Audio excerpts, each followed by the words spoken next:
Goeiedag, baie welkom by Sielskool. Is so groot voorreg om saam met julle hier te wees en die kanaal saam met julle te laat groei. Ja, dit is werklik waar 'n baie groot voorreg. So vandag wil ek bietjie met julle lees Lukas 7 vers 34 en 35. En dit leer vir ons: die seun van die mens het gekom en hy eet en drink. En julle sê, daar is 'n mens wat 'n vraat en 'n wynsuiper is, 'n vriend van tollenaars en sondaars, maar die wysheid is geregverdig deur al sy kinders. So, ons weet in hierdie konteks en skrif was Jesus 'n vriend van sondaars genoem deur die fariseërs, 'n wynsuiper en vraat. Ons weet hy's nie 'n wynsuiper en vraat nie. Ons weet hy's nie 'n vriend van sondaars nie.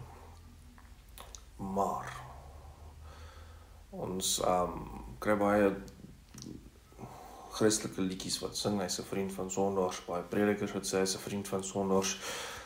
Maar ek wil hê ons moet kyk na die idee agter dit en kyk na, dit was eintlik bedoel om Jesus in 'n slegte lig te sit.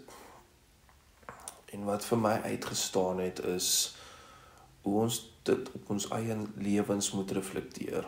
Hoe ons in ons eie lewens moet kyk om vir die regte ding uit te staan. Jesus het net die regte ding gedoen. En dit is 'n voorbeeld vir elkeen van ons.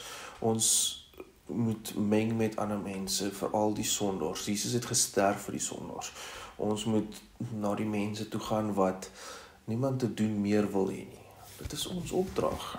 Dus gaan maak disippels van alle nasies, soos wat Christus ons instruksie gegee het in Matteus 28 voor hy opgegaan het hemel toe. So ons moet regtig daar uitgaan. Ja, ons moet daar wees vir mekaar as gelowiges. Ja, ons moet mekaar stig en bou as kinders van die Here. Maar ons het ook 'n opdrag en 'n verantwoordelikheid om werklik waar ander te help. Want van 'n sondaar, van 'n prostituut, van 'n bedelaar of wat ook al se status die persoon het, wat se ook al gebrokenheid daai persoon gebonde aan is, moet ons werklik waar 'n verskil in daai persoon, want die impak en die verskil wat ons in daai lewens van daai mense kan maak, kan 'n omswaai bring. Kan heeltemal 'n verskil in daai persoon se lewe maak. Hulle kan gaan van boemelaar na kind van Here. Die vrou kan gaan van prostituut na kind van die Here. En dis waarna ons moet kyk. Die Here kan 'n verandering maak. En ons moet nie redeneer van, nee, hulle gaan nie verander nie, die Here gaan nie 'n verskil maak nie. Dis nie vir ons om te besluit nie. Ons moet werklik waar net die opdrag uitleef, soos wat Christus gedoen het. En ja, mense gaan dinge te sê van jou, mense gaan nie altyd saamstem nie, mense gaan lelike dinge van jou sê, maar gaan jy net voluit vir die Here.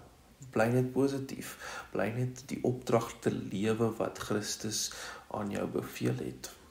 Dis al wat die Here van ons verwag. Ons moet werklik waar net in gehoorsaamheid en in aksie optree. Want die Here sal die res doen. Ons moet net die boodskappers wees.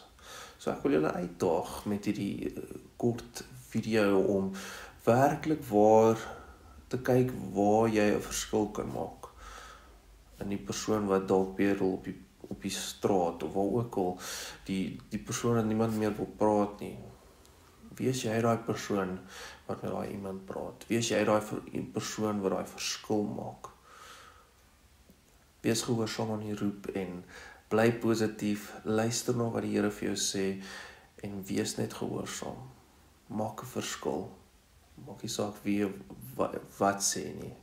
Maak nie saak wat se persoon, wat se status hulle het nie. Luister jy net na die roep van die Here en wees daai boodskapper. Julle moet 'n mooi dag hê en 'n geseënde week.